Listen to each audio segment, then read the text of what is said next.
Welcome to Tamil investing. So why this channel, ஏன் இந்த channel நான் ஸ்டார்ட் பண்ணேன்னா, so throughout this channel நம்ம வந்து சீரீஸ் ஆஃப் யூடியூப் பிளேலிஸ்ட்டாக பார்ப்போம். First basics of how to invest in stock மார்க்கெட்டோட பேசிக் டேர்ம்ஸ். அப்புறம் வந்துட்டு நெக்ஸ்ட் நம்ம பார்க்கலாம் இன்டர்மீடியேட்டான ஃபண்டமெண்டல் அனாலிசிஸ் எப்படி பண்ணுறது. அப்புறம் வந்துட்டு நெக்ஸ்ட்டு இன்வெஸ்டிங் ஃப்ரேம்ஒர்க் என்னென்ன யூஸ் பண்ணலாம். ஸோ அதில் வந்துட்டு ஒரு ஸ்டாக்குக்கு எவ்வளோ பொசிஷனிங் கொடுக்கலாம் போர்ட்ஃபோலியோவில், ஒரு செக்டாருக்கு எவ்வளோ கொடுக்கலாம், அப்புறம் கோர்ஸ் ஆட்டிலேட்னா என்ன, அப்படி எப்படி போர்ட்ஃபோலியோவை கன்ஸ்ட்ரக்ட் பண்ணலாம். ஸோ அப்புறம் வந்துட்டு fundamental analysis, reverse cash flow, அதெல்லாம் நம்ம எப்படி அனலைஸ் பண்ணி ஒரு ஸ்டாக்கோட பிஸ்னஸ் எப்படி அண்டர்ஸ்டாண்ட் பண்ணலாம், ஃபேர் வேல்யூ அது. ஓகே, ஸோ அதெல்லாம் இந்த த்ரூ அவுட்டாக நம்ம வந்து இந்த சேனலில் வந்து நான் வீடியோ அப்லோட் பண்ணலான்னு இருக்கேன். ஸோ கிரவுண்டு வந்து எல்லாருக்கும் சமமாக இருக்கணும்னு சொல்லிட்டு ஸ்டார்டிங் பேசிக்ஸ்லேருந்து ஆரம்பிச்சிருக்கேன். ஸோ வந்து பிகினர் சீரீஸ். ஸோ இது வந்து எல்லா சின்ன சின்ன டேர்ம்ஸ், சின்ன சின்ன செக்மெண்ட்டு ஸ்டாக் மார்க்கெட்டில் உள்ளதையும் நம்ம வந்து அண்டர்ஸ்டாண்ட் பண்ணுவோம். So let's start. So first பார்த்தோன்னா, இப்போ நமக்கு தோணும் ஸ்டாக் மார்க்கெட் வந்து ரிஸ்க்கா இல்லையா அப்படின்னு பார்த்து. ஸோ எஸ், ரிஸ்க்கு தான். இப்போ ஷார்ட் டேர்மில் வந்து ரிஸ்க்கு. நம்ம வந்து ஒரு நியூஸ் மூலமாகவோ இல்லை வந்துட்டு ஃபார் எக்ஸாம்பிள் ட்விட்டரில் யாரும் இந்த ஸ்டாக் வாங்க சொல்கிறாங்க, அப்போ வந்துட்டு நம்ம இதே வந்து யூடியூப்பில் நம்ம பார்த்துட்டு ஸ்டாக் வாங்கினோன்னா இட்ஸ் கைண்ட் ஆஃப் ரிஸ்க் தான். ஏன்னா இப்போ நீங்கள் வந்து எக்ஸ்டர்னல் இன்ஃபர்மேஷன் மூலமாக நீங்கள் வாங்குறீங்க, கன்விக்ஷன் இல்லாமல். அப்போ என்ன ஆகும்னா, நீங்கள் வந்து ஒரு அண்டர் 100 ரூபாய்க்கு இன்வெஸ்ட் பண்ணிங்கன்னா அது 50 ருபீஸ்க்கு போயிடுச்சுன்னா உங்களுக்கு கன்விக்ஷன் இருக்காது, உங்களுக்கு இப்போ பேக் பண்ணுறதுக்கு உண்மையான நாலேஜ் இருக்காது. அப்போ நீங்கள் உங்கள் எமோஷன் தான் உங்களை ப்ளே பண்ணும். எமோஷன் ப்ளே பண்ணும்போது that is a risky, you will make a bad decision. அப்போ ஸோ வந்துட்டு அந்த டைமில் வந்து இட்ஸ் கைண்ட் ஆஃப் ரிஸ்கி தான். ஏன் இது நல்ல பிஸ்னஸ்னால் இருந்தாலும் உங்கள் இப்போ எமோஷன் உங்களை டெஸ்ட் பண்ணும். இதே வந்து நீங்கள் கன்விக்ஷனோட நம்பர்ஸ் கரெக்டான வேல்யூவில் தான் வாங்கியிருக்கேன், நியூஸ் வந்தால் என்ன, நியூஸ் வந்தால் எனக்கு என்ன, ப்ரைஸ் கம்மியாக போனால் எனக்கு என்ன, அது எப்போ வரும்னா தரவாக நீங்கள் பிஸ்னஸை வந்து நீங்கள் அண்டர்ஸ்டாண்ட் பண்ணிவிட்டு அவங்க என்னென்ன ரெவன்யூ செக்மெண்ட் வச்சுருக்காங்க, ஒவ்வொரு ரெவன்யூ செக்மெண்ட்லேயும் இவ்வளோ க்ரோ ஆகும், ஃப்யூச்சரில் வந்து இருக்குது, நல்ல டிமாண்ட் இருக்குன்னு உங்களுக்கு தெரிஞ்சிச்சுன்னா, ஸோ உங்களுக்கு வந்து ஃபியர் வராது. உங்கள் எமோஷன்ஸ் வந்து உங்களை டெஸ்ட் பண்ணாலுமே நீங்கள் வந்து ஈஸியாக பேட்டில் பண்ணிடுவீங்க 50% டவுனாக இருந்துச்சுன்னா. அப்போயும் வந்து லாங் டேர்ம் உங்களுக்கு வந்து ஹெல்ப் பண்ணும். ஈவன் வந்து நல்ல கம்பெனின்னு தெரியும், ஆனால் லாங் டேர்மில் நீங்கள் பார்த்தீங்கன்னா ஸோ இட் வில் ஹெல்ப், உங்கள் பேஷன்ஸை டெஸ்ட் பண்ணும். ஸோ அந்த டைமில் வந்து லாங் டேர்மாக நீங்கள் யோசிச்சிங்கன்னா, நீங்கள் வாங்கும்போதே இது 5 வருஷம் நான் செல் பண்ண மாட்டேன், ஒரு 7 இயர்ஸ் நான் தொடவே மாட்டேன் அப்படின்னு நீங்கள் யோசிக்க ஆரம்பிச்சிங்கன்னா உங்களுக்கு வந்து பிரச்சனையே இல்லை. சம்டைம் வந்து மார்க்கெட் வந்து realise the value of a particular ஷேரை வந்து அந்த மார்க்கெட் வந்து அதை மேலே கொண்டு போயிடும். So this is important. நம்ம வந்து இப்போ ஸ்டாக் வாங்கினாங்களோ நம்மளோட கன்விக்ஷனில் தான் வாங்கணும், மற்றவங்க சொல்கிறாங்கன்னு வாங்கக்கூடாது. ஏன்னா திருப்பியும் போய் அவங்க கமெண்ட் பண்ண முடியாது, அடுத்தவங்க யூடியூப் சேனலில் போயிட்டோ இல்லை ட்விட்டர் ஹேண்டில் போய் நீ சொல்லி தான் வாங்கினேன் கம்மியாயிடுச்சு அப்படின்னு. So you have to make your own conviction. So அந்த கன்விக்ஷனை எப்படி டெவலப் பண்ணுறது, அதுதான் இந்த யூடியூப் சேனலோட இந்த தமிழ் இன்வெஸ்டிங்கோட மோட்டோவே. இப்போ நீங்கள் ஏதாச்சும் ஸ்டாக் வாங்கினீங்கன்னா அந்த ஸ்டாக் வாங்குறதுக்கு நீங்களே ஒரு ஃப்ரேம் ஒர்க் வச்சுருப்பீங்க, நீங்களே உங்கள் ஃப்ரேம் வச்சு யூஸ் பண்ணியிருப்பீங்க, நம்பர்ஸ் உங்களுக்கு பேக்காக இருக்கும், உங்களுக்கு யூஸ்ஃபுல்லாக இருக்கும். ஸோ நீங்கள் வந்து டிபெண்ட் பண்ண தேவையில்ல, மற்றவங்க எடுத்த டிசிஷனுக்கு நீங்கள் யோசிக்க தேவையில்ல. You will make your own decision whether to buy a stock or sell a stock. Okay, so அதே மாதிரி ரிஸ்க்கும் டவுன் சைட் கம்மியாக தான் இருக்கும். ஸோ நெக்ஸ்ட்டு பார்த்துடலாம். Okay, understanding the capital appreciation. So capital appreciation இப்போ வந்து ஒரு ஸ்டாக்கை வந்து நீங்கள் வந்து 500க்கு வாங்குறீங்க, 850க்கு விற்கிறீங்க. ஸோ கேபிட்டல் அப்ரிஷியேஷன் வந்து 350. அதே ஷேர் வந்து 100 ஷேர் வாங்கினீங்கன்னா 50,000 அப்புறம் சேல் ஆகும்போது 85,000னா 35,000 வந்து capital appreciation. So 70% pure return. So இது உங்கள் ப்ராஃபிட் தான். ஸோ இதை தான் நம்ம கேபிட்டல் அப்ரிஷியேஷன்னு சொல்லுவாங்க. ஓகே. ஸோ இந்த கேபிட்டல் அப்ரிஷியேஷன் பார்த்தோம். இதில் என்னென்ன டேக்ஸ்லாம் வந்து நம்மளை அஃபெக்ட் பண்ணும் அந்த கேபிட்டல் அப்ரிஷியேஷன் பார்த்தா அது வந்து ரெண்டாக பிரியும். ஒன்று வந்து short term capital gains, another one வந்து long term capital gains. Short term capital gains எப்போ அஃபெக்ட் ஆகும்னா, ஃபார் எக்ஸாம்பிள் வந்து ஒரு ஸ்டாக்கை வந்துட்டு நீங்கள் பை பண்ணுறீங்க. ஃபார் எக்ஸாம்பிள் January 1, 2020 பை பண்ணுறீங்க. அப்புறம் வந்துட்டு நீங்கள் வந்து ஒரு December 2020 செல் பண்ணுறீங்க அப்படின்னா உங்களுக்கு வந்து short term capital gains LD less than 12 months. இதே வந்துட்டு நீங்கள் வந்து 12 monthsக்கு மேலேயும் வச்சுருந்து நீங்கள் செல் பண்ணிங்கன்னா அப்போ வந்து அது லாங் டேர்ம் கேபிட்டல் கெயின்ஸ் அந்த கணக்கில் வரும். ஓகேங்களா. First long term capital gains பார்ப்போம். லாங் டேர்ம் கேபிட்டல் கெயின்ஸில் வந்து 12.5% சொன்னேன்னா, ஆனால் வந்து ஒரு எக்ஸம்ஷன் இருக்குது. எது வரைக்கும்னா 1.25 lakh வரைக்குமே டேக்ஸ் ஃப்ரீ தான் long term capital gains. For example 10 lakh உங்களுக்கு ப்ராஃபிட் வந்துச்சுன்னா அதில் வந்து ஃபஸ்ட்டு 1,25,000 வரைக்கும் உங்களுக்கு வந்து நான் ப்ராஃபிட் தான் எக்ஸம்ஷன் LTCG டேக்ஸ்லேருந்து. ஸோ 8,75,000 தான் நீங்கள் வந்து டேக்ஸ் கட்டணும். இன்கேஸ் வந்து நீங்கள் 1 lakh தான் உங்களுக்கு ப்ராஃபிட்டு அந்த வருஷம்னா நீங்கள் டேக்ஸே கட்ட தேவையில்ல. ஏன்னா வந்து அது 1,25,000க்குள்ளே இருக்குது. இதே ஷார்ட் டேர்ம் கேபிட்டல் கெயின்ஸ் எப்படின்னா அதில் ஃப்ளாட்டாக 20%, 1 lakh ப்ராஃபிட்னா 20,000 கட்டணும். அதுக்கு வந்து ஒரு அந்த இதெல்லாம் இல்லை, எக்ஸம்ஷன்லாம் கிடையாது. லாங் டேர்ம் கேபிட்டல் கெயின்ஸில் எப்படி வந்து ஒரு 1.25 lakh எக்ஸம்ஷனோ அது மாதிரி ஷார்ட் டேர்ம் கேபிட்டல் கெயின்ஸில் கிடையாது. ஃப்ளாட்டு 1 lakhனா 20,000. ஓகே.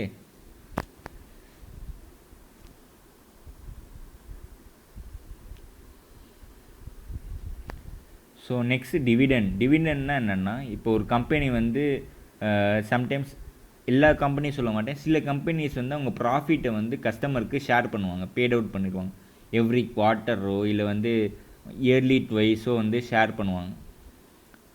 அந்த ஷேர் பண்ணுறதை யார் டிசைட் பண்ணுறாங்கன்னா இந்த போர்ட் ஆஃப் டைரக்டர்ஸ் தான். ஓகேங்களா. ஒரு சில கம்பெனிஸ் வந்து டிவிடெண்ட் கொடுக்க மாட்டாங்க. இதே இன்னொரு சில கம்பெனிஸ் வந்து டிவிடெண்ட் கொடுப்பாங்க. ஸோ ஏன் கொடுக்க மாட்டாங்கன்னா அவங்க என்ன சில கம்பெனிஸ் ஏன் கொடுக்க மாட்டாங்கன்னா அவங்க என்ன நினைப்பாங்கன்னா, எங்கள் கம்பெனிலே நிறைய இது இருக்குது, ஆப்பர்ச்சுனிட்டிஸ் இருக்குது, நாங்களே க்ரோத்தை நோக்கி தான் போகிறோம். ஓகே. ஸோ வந்துட்டு அப்போ வந்துட்டு எங்களுக்குள்ளேயே நீங்கள் இன்வெஸ்ட் பண்ணுங்கள். ஸோ அது மாதிரி உள்ள கம்பெனி ரீஇன்வெஸ்ட் பண்ணுறதுக்கு இது உங்களுக்கு better opportunity. For example Google, Amazon, Nvidia. So அது மாதிரி கம்பெனிஸ்லாம் வந்து கொடுக்க மாட்டாங்க டிவிடெண்ட்ஸ் அவ்வளோவா. அதே வந்து சில கம்பெனிஸ் இருப்பாங்க, ITC, FMCG companies, utilities companies, public sector companies, அவங்களாம் வந்து டிவிடெண்ட்ஸ் கொடுப்பாங்க. அது வந்துட்டு டிவிடெண்ட்ஸ் கொடுப்பாங்க.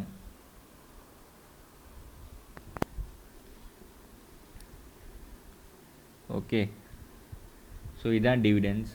மோஸ்ட்லி வந்துட்டு கம்பெனிஸ் வந்து அவங்க கேஷ் ஃப்ளோலேருந்து தான் கொடுப்பாங்க. ஸோ கேஷ் ஃப்ளோனால் வரக்கூடிய ப்ராஃபிட்டில் அவங்க இன்வெஸ்ட்மெண்ட் போக மிச்ச அமௌண்ட் அந்த இதுலேருந்து தான் கொடுப்பாங்க.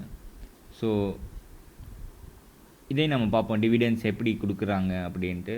ஓகே. ஸோ இது பேசிக்காக உங்களுக்கு ஒரு ஹை லெவலில் தெரிஞ்சால் போதும்.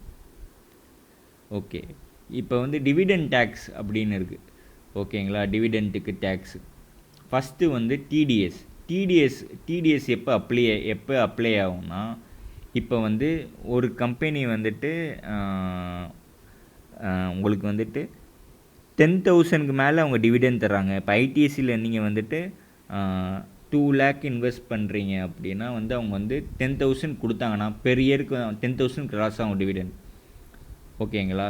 அப்போ உங்களுக்கு 10% வந்து உங்களுக்கு டேக்ஸாக வந்து கம்பெனி பிடிச்சிட்டு தான் தருவாங்க, 9,000 தருவாங்க. ஓகேவா. இது வந்து பெர் கம்பெனி பேசிஸ் தான். இப்போ இன்னொரு கம்பெனி வருது, அவங்க 5,000 இன்னொரு கம்பெனி ஏ 5000, கம்பெனி பி 10,000, அப்போ டிடிஎஸ் வராது. ஓகேங்களா, ஒரு கம்பெனி வந்து 10,000 மேலே உங்களுக்கு டிவிடெண்ட் தந்துச்சுன்னா தான் டிடிஎஸ்.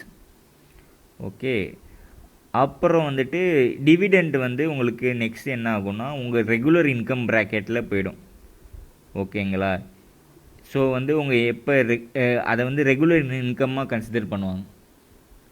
ஃபார் எக்ஸாம்பிள் 12 லேக்குக்கு கீழே வந்து இன்கம் டேக்ஸ் கிடையாது. ஸோ வந்துட்டு அப்போ உங்களுக்கு வந்து இன்கம் வந்து அந்த டிவிடெண்டுக்கெலாம் டேக்ஸ் போட முடியாது, இன்கேஸ் வந்து அது 12 லேக் உள்ளே இருந்துச்சுன்னா.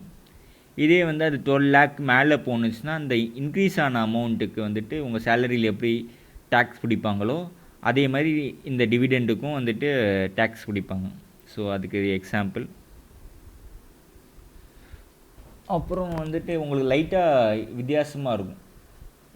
டிவிடெண்டும் ஃபிக்ஸ்டு டெபாசிட் இன்ட்ரெஸ்ட்டும் ஒரே மாதிரி இருக்கும்.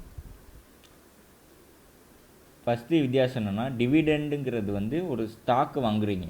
ஸ்டாக் வாங்கிட்டு அங்கே வந்து போர்ட் ஆஃப் டைரக்டர்ஸ் வந்து உங்களுக்கு ஒரு ஆப்ஷன் தான். உங்களுக்கு டிவிடெண்ட் கொடுக்கவும் செய்யலாம், இருக்காமலேயும் செய்யலாம். ஓகேங்களா, ஸோ வந்துட்டு அது வந்து option for a board of directors. Okay, அவங்க கம்பெனியோட ப்ராஃபிட்டை அவங்க ஷேர் ஹோல்டர்ஸ்க்கு கொடுக்குறாங்க. ஆனால் வந்து ஃபிக்ஸ்டு டெபாசிட்டுங்கிறது அப்படி இல்லை. நீங்கள் வந்து பேங்க்கில் போயிட்டு உங்கள் பிரின்சிபல் அமௌண்ட்டை வந்து கொடுக்குறீங்க, அதுக்கு வந்துட்டு அவங்க சைன் பண்ணி கொடுப்பாங்க, இவ்வளோ இன்ட்ரெஸ்ட் நான் கொடுக்க போகிறேன் 5% அப்படின்னு. ஸோ உங்களுக்கு இதான் ஃபிக்ஸ்டு அமௌண்ட்டுன்னு தெரியும், 5% எவ்ரி மந்த்தும் எவ்ரி இயரும் வரப்போகுது. ஆனால் டிவிடெண்ட் அப்படி கிடையாது. இது வந்து ஒரு கம்பெனியோட அவங்க ப்ராஃபிட்லேருந்து கொடுக்குறாங்க. So it is not a mandatory. ஆனால் ஃபிக்ஸ்டு டெபாசிட்லேருந்து வர இன்ட்ரெஸ்ட் வந்து மேண்டட்டரி. ஸோ நெக்ஸ்ட்டு ஃபேஸ் வேல்யூனா என்ன, இஷ்யூ ப்ரைஸ்னா என்ன, லிஸ்டிங் ப்ரைஸ்னா என்ன அப்படின்னா, ஃபார் எக்ஸாம்பிள் இப்போ ஒரு கம்பெனி ஆரம்பிக்குது. இப்போ 2 ப்ரொமோட்டர்ஸ் இருக்காங்கன்னா 2 ப்ரொமோட்டர்ஸ் வந்துட்டு ஷேர் இது பண்ணுவாங்க. ஓகே, ஷேர் வந்துட்டு ஒரு 1 lakh ஷேர் அப்படின்னா அதுக்கு ஒரு ஃபேஸ் வேல்யூ வந்து 10 rupeesனால் ஸ்டார்டிங்கில் வந்து 10 lakhல அந்த கம்பெனி ஆரம்பிக்கிறாங்கன்னா 1 lakh shares face value 10 rupees அப்படின்னு ஆரம்பிப்பாங்க. அது சப்சிக்வெண்ட்டாக வந்து என்ன ஆகுனா புது ப்ரொமோட்டர்ஸு இல்லை புது இன்வெஸ்ட்மெண்ட்டு அப்படி வரும்போது என்ன ஆகுனா அந்த ஃபேஸ் வேல்யூ கம்மியாகிட்டே வரும். ஓகேங்களா, ஸோ கம்மியாகிட்டே வரும். ஸோ அப்படி கம்மியாகும்போது அதான் ஃபேஸ் வேல்யூ.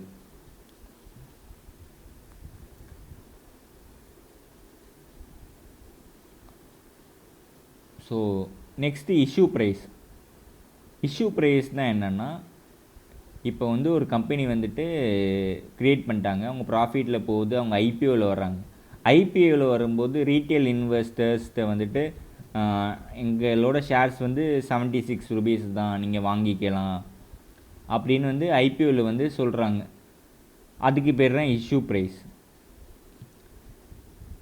லிஸ்டிங் ப்ரைஸ்னால் என்னென்னா, நம்ம வாங்கியாச்சு ஷேரை, ஆனால் லிஸ்ட் ஆகும்போது மோர் டிமாண்டுனால என்ன ஆகும்னா நிறையா காம்படிஷன் இருக்கும். பர்டிகுலர் ஷேர் வாங்க வந்து நிறைய காம்படிஷன் இருக்கனால அதோட மார்க்கெட் வேல்யூ வந்து அதிகமாகும். அப்போ டே 1ல் வந்து 76ன்னு சொல்லி விற்பாங்க, ஆனால் லிஸ்ட் ஆகும்போது 116க்குன்னு லிஸ்ட் ஆகும். ஸோ இதை வந்து லிஸ்டிங் ப்ரைஸும்பாங்க. ஓகே, அடுத்து வந்து ஃபினான்ஷியலில் இது கொஞ்சம் முக்கியமான விஷயம். ஒன்று டாப் லைன், ஒன்று பாட்டம் லைன். ஓகேங்களா, டாப் லைன்னா என்னென்னா சேல்ஸ்ன்னு சொல்லுவாங்க. ஒரு கம்பெனியோட சேல்ஸ், டேர்ன் ஓவர், ரெவன்யூ இதெல்லாம் வந்து டாப் லைன்பாங்க. பாட்டம் லைன்னா இந்த சேல்ஸ் இருக்குல்ல, சேல்ஸ், டேர்ன் ஓவர், ரெவன்யூ அதை வந்து மைனஸ் பண்ணணும், எக்ஸ்பென்ஸோட மைனஸ் பண்ணிட்டு அதை வந்து டேக்ஸை வந்து இது பண்ணும். அதுதான் bottom line, profit after tax. ஓகேங்களா, இதில் வந்து ஒரு பேசிக்கான பிரின்சிபல் என்னென்னா, இப்போ ஒரு கம்பெனி செலக்ட் பண்ணோன்னா 5 years லாஸ்ட்டு 5 years வந்து எவ்வளோ க்ரோத் ஆகிருக்கு, சேல்ஸ் எவ்வளோ க்ரோத் ஆகிருக்கு, ப்ராஃபிட்டும் எவ்வளோ க்ரோத் ஆகிருக்கு, கன்சிஸ்டண்ட்டாக க்ரோத் ஆகுதா, இது வந்து ஒரு பேசிக்கான செக். இது பார்க்கணும். ஓகே, அப்புறம் இப்போ ஸ்டாக் ஸ்ப்ளிட்னா என்ன அப்படின்னா வந்து ஸ்டாக் ஸ்ப்ளிட்னா என்னென்னா, ஒரு ஷேரை வந்துட்டு நிறையா ஷேராக வந்து ஸ்ப்ளிட் பண்ணுவாங்க. இப்போ ஒரு ஷேர் இருக்குன்னா அந்த ஷேரை வந்து 10 ஷேராக ஸ்ப்ளிட் பண்ணுவாங்க.